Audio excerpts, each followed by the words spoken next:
गणेशाय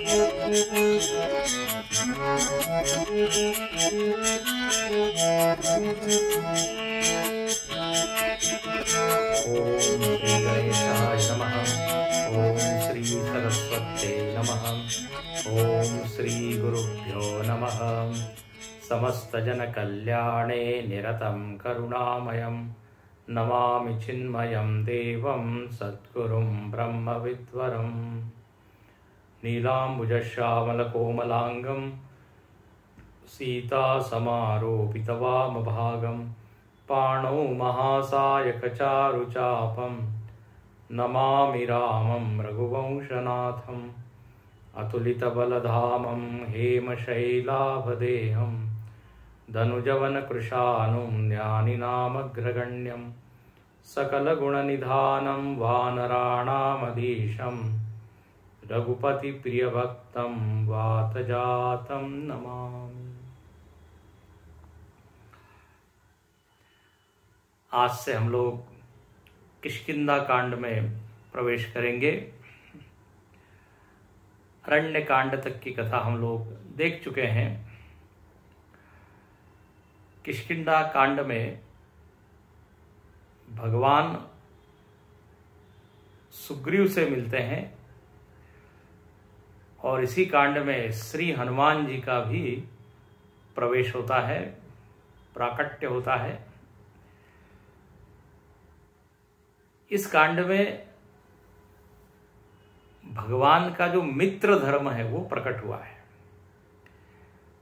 जैसे बाल कांड में पुत्र धर्म प्रकट हुआ, अयोध्या कांड में भ्रातृ धर्म प्रकट हुआ। एक आदर्श भाई कौन है जो बड़ा हृदय करके उदार मन से अपने भाई के हित का, भाई के लिए जो भी अच्छा हो सकता है वो करने का प्रयत्न करे। भगवान ने बड़ा सुंदर आदर्श भाई की भूमिका निभाई। अयोध्या कांड की कथा आप पढ़िएगा। ऐसे ही अरण्य कांड में ईश्वर धर्म का पालन किया। ईश्वर का धर्म है सबको शरण देना। गीता में भगवान कहते ही है, तमेव शरणं गच्छ सर्वभावेन भारत।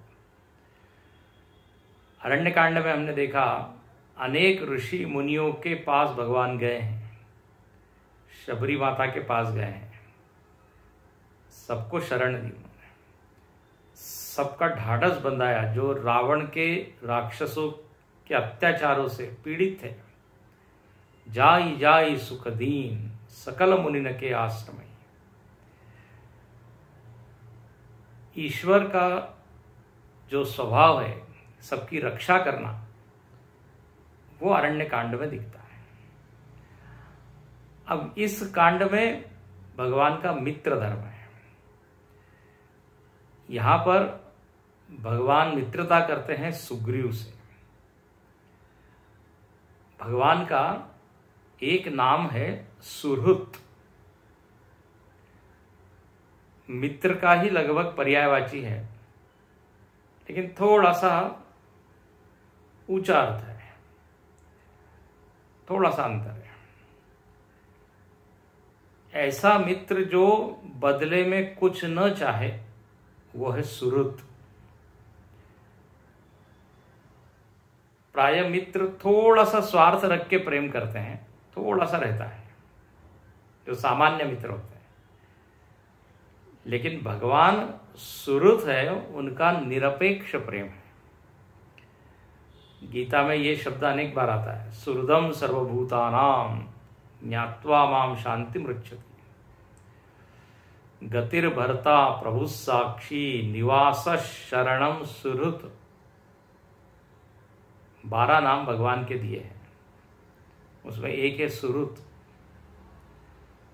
तो भगवान केवल सामान्य मित्र नहीं है, ईश्वर का प्रेम निरपेक्ष है, निस्वार्थ है, व्यापक है।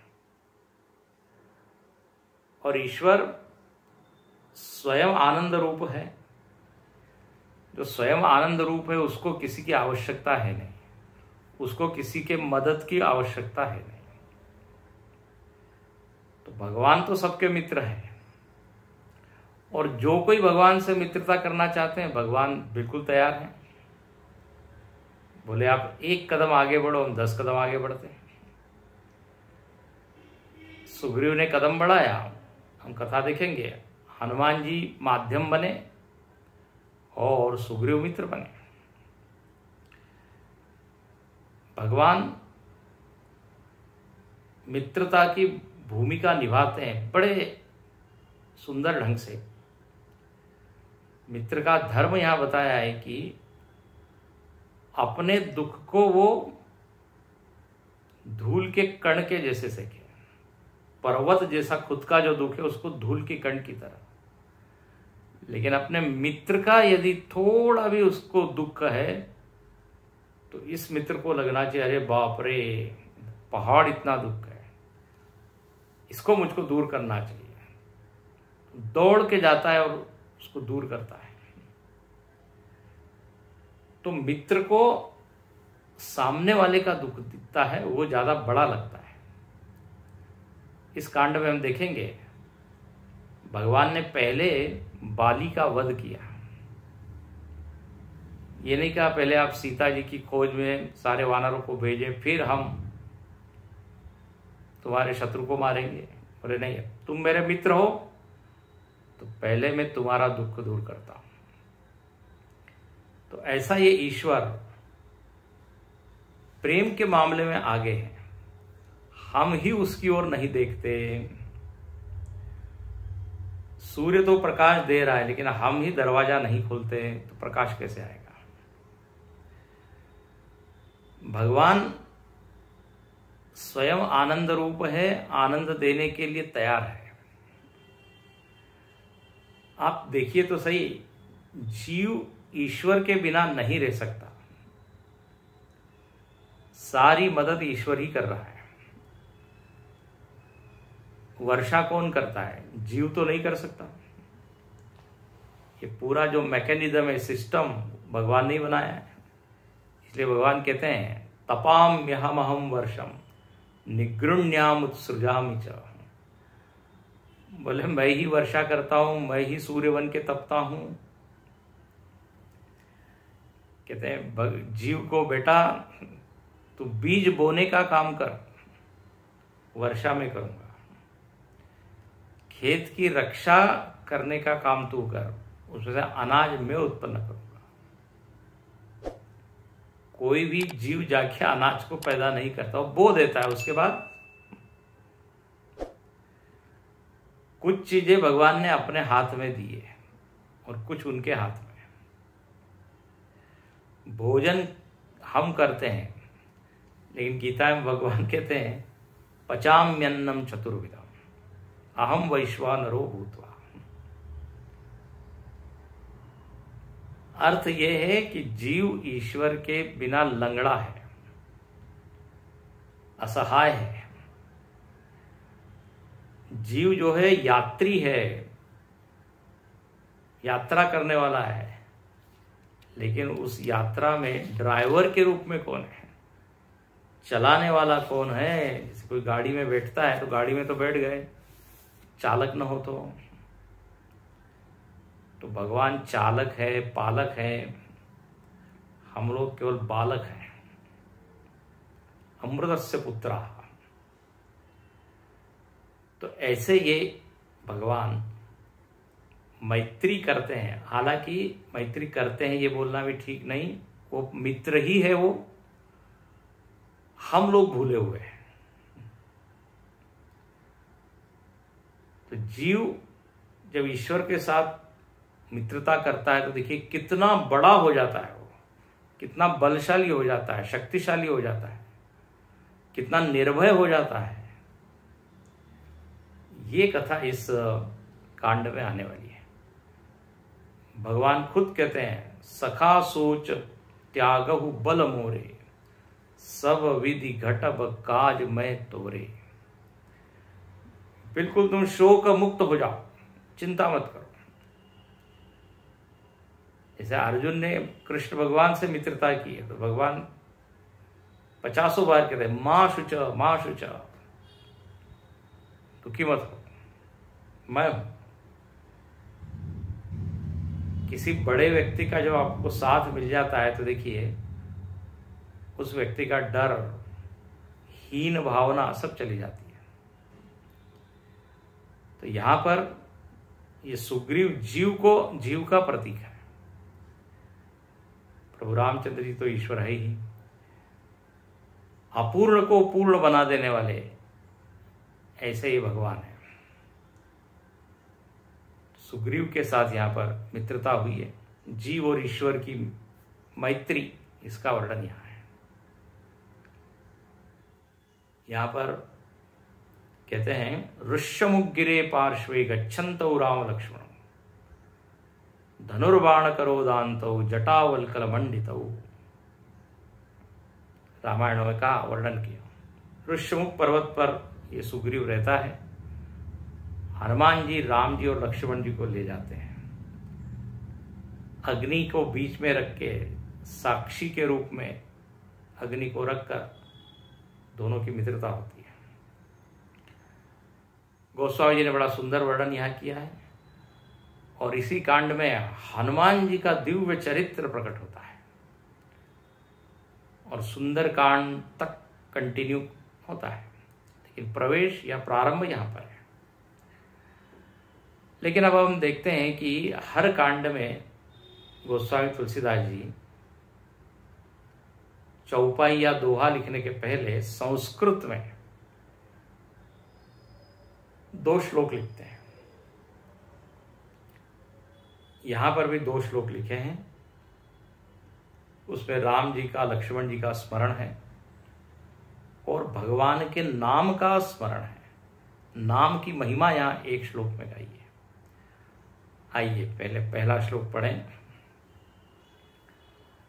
कुंदेन्दीवर सुंदरावति बलौ विज्ञानधामावुभौ शोभाढ्यौ वरधन्विनौ श्रुतिनुतौ गोविप्रवृन्दप्रियौ मायामानुषरूपिणौ रघुवरौ सद्धर्मवरमोहितौ सीतान्वेषण तत्परौ पथिगतौ भक्तिप्रदौ तौ हि न। यहां पर ये संपूर्ण श्लोक में जितने शब्द आए हैं वो सब द्विवचन में है, क्योंकि यहां भगवान राम और लक्ष्मण दोनों का एक साथ वर्णन है। प्राय हम देखते हैं राम जी का ही वर्णन, लेकिन यहां लक्ष्मण जी का भी वर्णन किया है। और यहां कहते हैं रघुवरौ, ये दोनों रघुकुल में जो उत्पन्न हुए, जन्म लिया है, जिन्होंने अवतार लिया है, वो दोनों कैसे हो? भक्ति प्रदौ तौ हि न।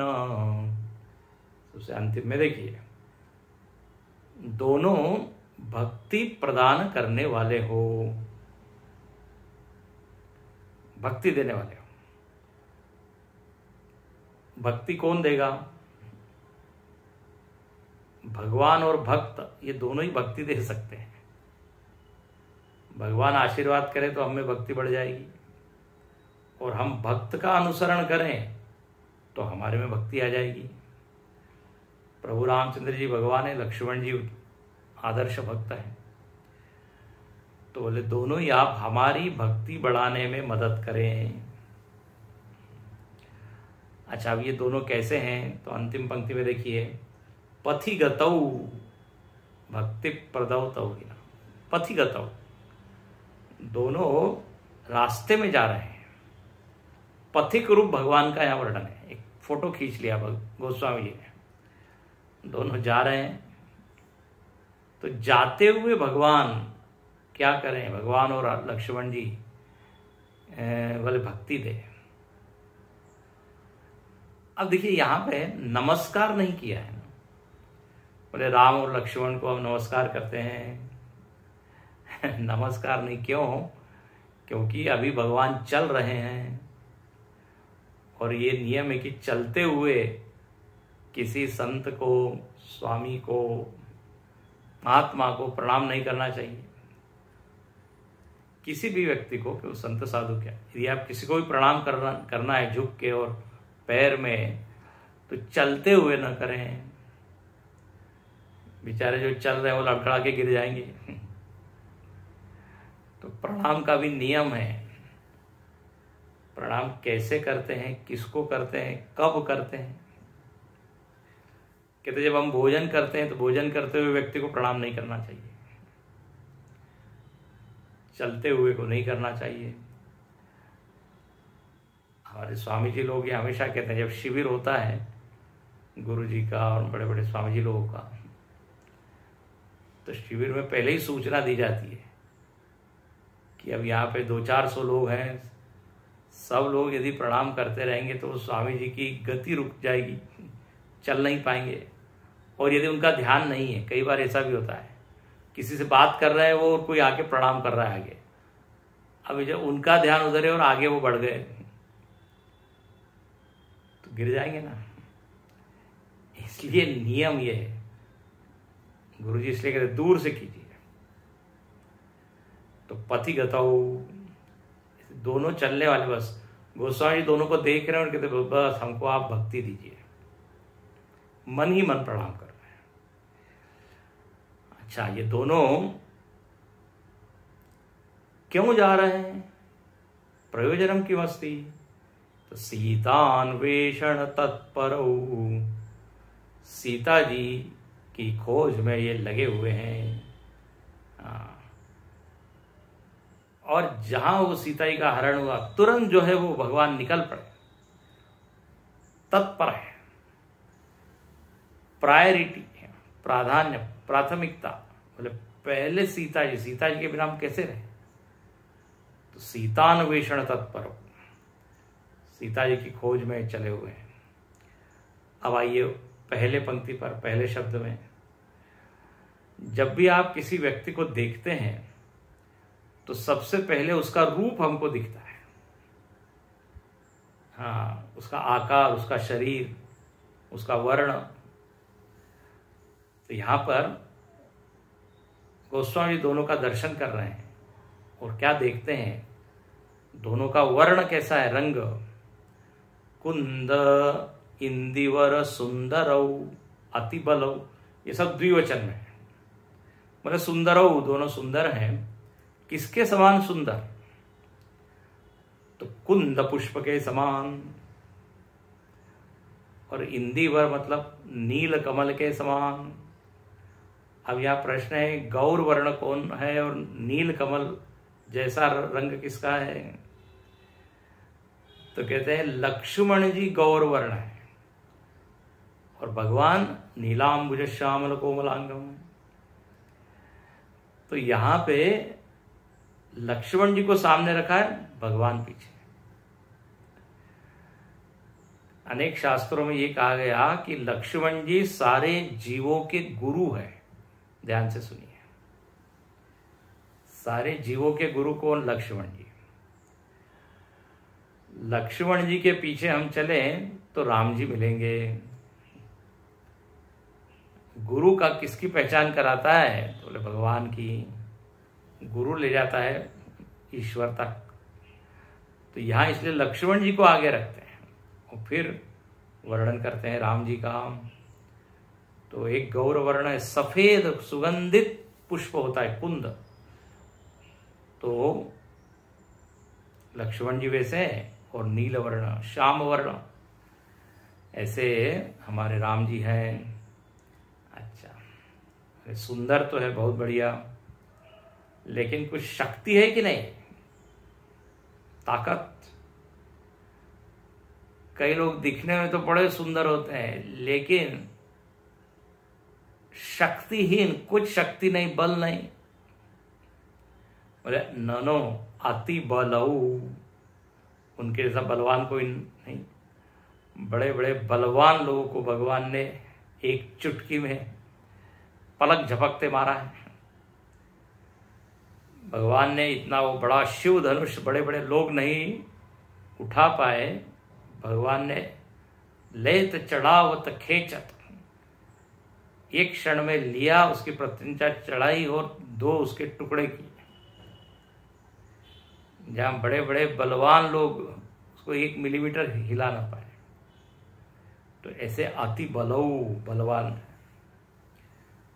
तो सुंदर हैं, रूप की दृष्टि से सुंदर, शक्ति के दृष्टि से बलवान, और बुद्धि के दृष्टि से विज्ञान धामौ उभौ।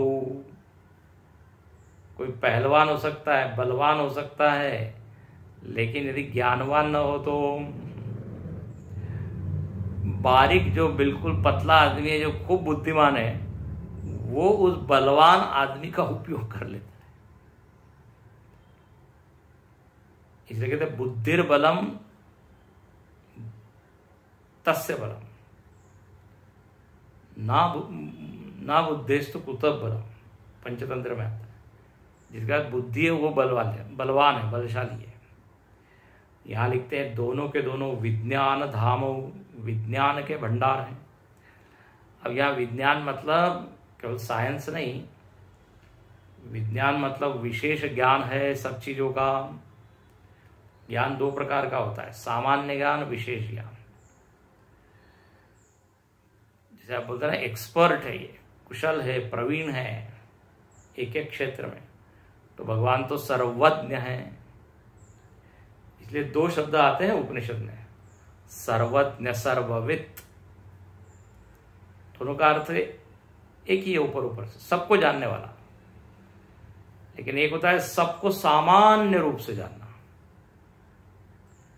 सामान्य रूप से हम जानते हैं कि भारत में इतने प्रदेश हैं, लेकिन उसका विशेष ज्ञान नहीं है कि लोग कैसे हैं, स्वभाव कैसा है, कौन कौन सी स्थान है।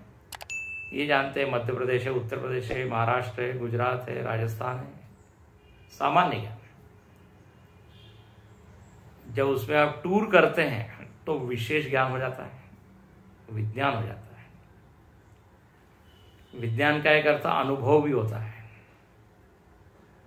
तो दोनों ज्ञान के भंडार और सब तरह के ज्ञान जिनके पास है, विज्ञान के धाम है।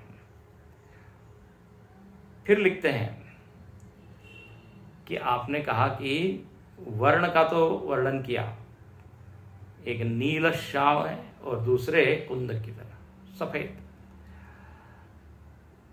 और लेकिन सुंदर है कि नहीं, एक तो वर्ण होता है, दूसरा फिर सुंदरता। तो यानी शोभाढ्यो, सुंदर मतलब क्या, सुंदरता की मूर्ति है, भरपूर, खूब उनमें क्या है, शोभाढ्य, शोभा से भरे हुए हैं। जैसे हम धनवान को कहते हैं धनाढ्य, इसका खूब धन है। ऐसे ही जो सुंदर हैं, बल्कि सुंदरता ने 2 रूप ले लिए, एम्बॉडीमेंट ऑफ ब्यूटी और मूर्तिमंत सुंदर, ये कह सकते हैं। अच्छा, कोई कहेगा कि इनकी सुंदरता बाह्य साधनों के द्वारा बनी होगी, तो बोले नहीं, जब भी राम जी का वर्णन आता है तो वर्णन आता है सहज सुंदर, जो जन्म से ही सुंदर है, स्वभावतः सुंदर है, मेकअपम से नहीं, हाँ सहज सुंदर, कृत्रिम सुंदरता नहीं। ये जो आजकल कृत्रिम सुंदरता के दुकानें बनी हुई है, जाता है व्यक्ति और बाहर आता है तो सुंदर बन के आता है, लेकिन वो सुंदरता ज्यादा टिकती नहीं है। भगवान तो नित्य सुंदर है, सत्यम शिवम सुंदरम सौभाग्यो। अच्छा, और भगवान क्या धारण करते हैं और क्या करते हैं, भाई इनका कुछ काम भी है कि नहीं। कई लोग जो है केवल ऐसे सुंदर मेकअप करके बैठे रहते हैं बस दर्शन देने के, ऐसा नहीं, भगवान वर्तन भी करते हैं। किसके द्वारा वर्तन कर रहे हैं, क्या शस्त्र है, अस्त्र है, तो बोले वरधन विनौ, धनुर्धर है, धनुष को धारण करके शत्रुओं का नाश करते हैं। केवल बस सब लोग आइए और हमारी पूजा करिए ये नहीं, स्वयं भगवान कर्मठ है, उद्यमी है। धनुष किसका प्रतीक है? उद्यम का प्रतीक है। तो बोले जो एक क्षण भी धनुष्य को नीचे नहीं रखते, बोले शत्रु कब आक्रमण कर दे, कहां से कर दे, तो इसलिए हमेशा तैयार। सन्नद्ध कवची खड़गी, चाप बाण धरो युवा, राम रक्षा स्तोत्र वर्णन। हमेशा तत्पर है, तैयार है। तो वरधन विनो, भगवान के धनुष्य का नाम है कोदंड। विष्णु भगवान के धनुष्य का नाम है शारंग, शारंग धनवा। शिव जी के धनुष का नाम है पिनाक, पिनाक हस्त। तो यहां पर लिखते हैं वरधन विनौ। अच्छा, ऐसे ये जो भगवान है सुंदर है, बलवान है, ज्ञानवान है, धनुर्धारी है। और बोले इनकी महिमा क्या है? तो कहा श्रुति नुतौ। श्रुति का अर्थ होता है वेद। श्रुति भी उनकी वंदना करते हैं, श्रुति जिनकी महिमा गाती है, वेदों के द्वारा जो वंदित है, इसलिए नाम लिखा श्रुति नुतौ। मतलब he is not an ordinary, he is extra ordinary. जहां वेद मंत्र जिसका गान करे तो सामान्य होंगे क्या हो? तो श्रुति नुतौ। अच्छा, और बोले ये प्रिय है, कुछ लोगों के बड़े प्रिय है। किसके प्रिय है? गो विप्रवृंद प्रिय, गौ और ब्राह्मणों के समूहों के बड़े प्रिय है। वृंद लिखा है, मतलब एक दो ब्राह्मण, एक दो संत, एक दो साधु के प्रिय, ऐसा नहीं। समूह, सभी सात्विक लोग हैं। ब्राह्मण शब्द से सारे सात्विक लोग ले लीजिए, जिनकी सत्व में निष्ठा है, सत्व में प्रेम है, सत्व में आग्रह है, सत्व के लिए मर मिटने के लिए तैयार है, जिनके रोम रोम में सत्व है, पवित्रता है, उनको यहां ब्राह्मण का। तो बोले ऐसे लोग तो भगवान से प्रेम करते हैं। अच्छा, ये प्रेम दोनों तरफ से है ना, भगवान इनसे प्रेम करते हैं, ये भगवान को प्रिय। इसलिए मर्त्यावतार श्रीमद् भागवत में आता है कि मनुष्य के कल्याण के लिए भगवान ने अवतार लिया है। तो कौन से मनुष्यों के लिए? बोले जो ऐसे सदाचारी है, धार्मिक है, जिनका विश्वास है कि मन में यदि सात्विक भावना हो तो बाहर भी वातावरण अच्छा होगा। तो ऐसे जो स्वस्थ समाज का निर्माण करने के लिए तैयार है, उनके लिए भगवान बड़े प्रिय है। उनको भगवान बड़े अच्छे लगते हैं, क्योंकि भगवान भी उसी काम के लिए आए। भाई धर्म के लिए आए, तो धर्म मतलब क्या? ऐसी शक्तियों को जोड़ना जो जोड़ने वाली शक्तियां हैं। तो सत्व तो जोड़ता ही है। फिर यार लिखते हैं गाय, गाय भी, हाँ, प्राणियों में भी सात्विक, राजसिक, तामसिक होते हैं। तो गो तो माता है, तो गाय के लिए भी आप क्या हैं? गाय की मदद करने वाले, उनकी रक्षा के लिए आप आए। अच्छा, यहां पर भी देखिए भगवान कृष्ण ने उन्होंने गाय की केवल पूजा नहीं की, बल्कि गोचारण के लिए गायों को ले आते थे, गायों के साथ रहते थे, गाय बछड़ों के साथ। इसलिए उनका नाम ही है गोपाल, गोविंद। भगवान राम ने गाय की पूजा की है, क्योंकि वो राजा रूप में है। बोले इस बार तुम्हें पूजा कर रहा हूं, अगले बार आपके साथ जंगल में हम घूमेंगे। तो गो विप्रवृंद प्रिय,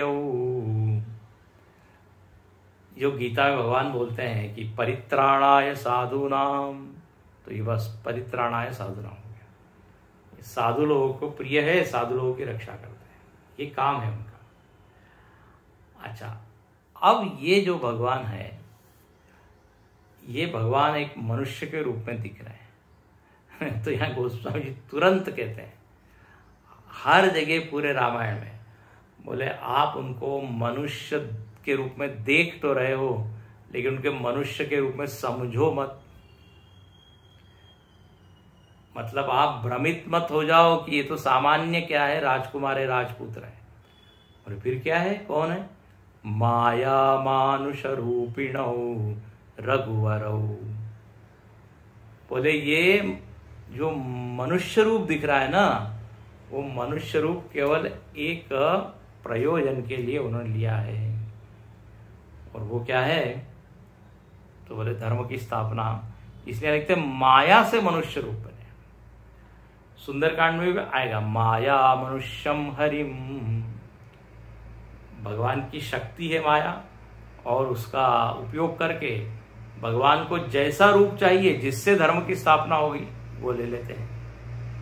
तो कभी आधा मनुष्य, कभी आधा मनुष्य, आधा पशु नरसिंह, कभी मछली, कभी कच्छप। तो यहाँ पे क्या लिया हुआ है, मानुष रूप। भगवान राम और भगवान कृष्ण भगवान का मनुष्य रूप है। एक में ईश्वरीय लीला है, एक में मानवीय लीला है। तो भगवान ने यहाँ पे, तुलसीदास जी ने संकेत कर दिया, ये माया की उपाधि से ये औपाधिक रूप है भगवान का। नाम रूप दुई ईस उपाधि, गोस्वामी कहते हैं, ये ईश्वर की उपाधि है, नाम और रूप। जो उपहित है, जिसने उपाधि ली है, वो तो वास्तव में निरुपाधिक है, उपाधि विनिर्मुक्त चैतन है। लेकिन अभी अब कुछ काम करना है तो उपाधि तो लेनी पड़ेगी, बिना उपाधि के कोई काम होता नहीं। आप जब नींद में चले जाते हैं तो सारी उपाधियों से तादात्म्य हमारा समाप्त हो जाता है, तो कुछ नहीं कर पाते, बस पड़े हैं। लेकिन जब ऑफिस जाना है, बिजनेस करना है, काम पर जाना है, तो उस उपाधि को धारण करना पड़ता है। धारण तो की हुई रहती है नींद में, लेकिन उससे कोई तादाद में नहीं होता, उसका भान नहीं होता, तो फिर कुछ काम भी नहीं होता। काम करने के लिए कोई वकील है तो फिर वो कोट पहनता है, अपना ड्रेस पहनता है, डॉक्टर है तो वो अपना पहनता है। अब हम काम पे जा रहे हैं, उपाधि धारण करते हैं ना। तो यहां पर लिखते हैं कि ऐसे ये मनुष्य रूप में दोनों कौन है, रघुवरौ। रघुवरौ रघुकुल में जो उत्पन्न हुए, रघुवर रघुकुल में के श्रेष्ठ, वर का मतलब होता है श्रेष्ठ, और सद्धर्म वर्मो हितौ, ये श्रेष्ठ धर्म के लिए कवच रूप है। वर्म मतलब क्या होता है, कवच। सद्धर्म, ऐसा धर्म जो सबके हित के लिए काम करता है, उसको सद्धर्म। भागवत में भी वर्णन आता है, धर्म प्रोचित कैतवोत परम निर्वत्सराणाम सुता, परम धर्म भागवत धर्म वो का है, उसको यहाँ सद्धर्म कहते हैं। तो बोले उसकी रक्षा के लिए भगवान कवच, धर्म के ऊपर आघात कर रहे हैं लोग, कवच बन के भगवान आए हैं और स्थापना कर रहे हैं। हितौ, हित, धर्म का अर्थ ही होता है जो समष्टि के हित में काम करे, उसको ही कहते हैं धर्म। धर्म तोड़ने का काम नहीं करता। एक्चुअली धर्म के जो फॉलोअर्स है, जो ठीक से नहीं उसको समझते, वो तोड़ने का काम करते हैं। और फिर कई लोग फिर बोल दिया, कम्युनिस्ट लोगों ने, ये धर्म तो क्या है, समाज को तोड़ रहा है, बर्बाद कर रहा है, हमको कोई धर्म नहीं चाहिए। हिंदू धर्म, मुस्लिम धर्म, ये सब धर्म विहीन समाज की कल्पना की। लेकिन वास्तव में देखा जाए तो धर्म का सही अर्थ समझा जाए और जिया जाए तो वो तो धारण करने वाला है। तो भगवान यहाँ पर उसी प्रयोजन के लिए आए हैं। तो इस तरह यहाँ राम जी और लक्ष्मण जी का वर्णन हुआ और प्रार्थना की कि आप हमको क्या करें, भक्ति प्रदान करें। अगले श्लोक में बहुत ही मीठा श्लोक है, बहुत ही मधुर। इसमें न तो राम जी की स्तुति है, न शिव जी की, न लक्ष्मण जी की, न सीता जी की। इसमें जो स्तुति है वो है राम नाम की। तुलसीदास जी को राम नाम तो बहुत ही प्रिय है, अतिशय प्रिय है। तो यहाँ पर उसका वर्णन, इसको पढ़ लेते हैं, इसका अर्थ हम देखेंगे अगले प्रवचन में। ब्रह्माम्बोधि समुद्भवं कलिमलं प्रध्वंसनं चाव्ययं श्रीमच्छम्भुमुखेन्दु सुन्दरवरे संशोभितं सर्वदा संसारामय भेषजं सुखकरं श्रीजानकी जीवनं धन्यास्ते कृतिनः पिबन्ति सततं श्रीरामनामामृतम्।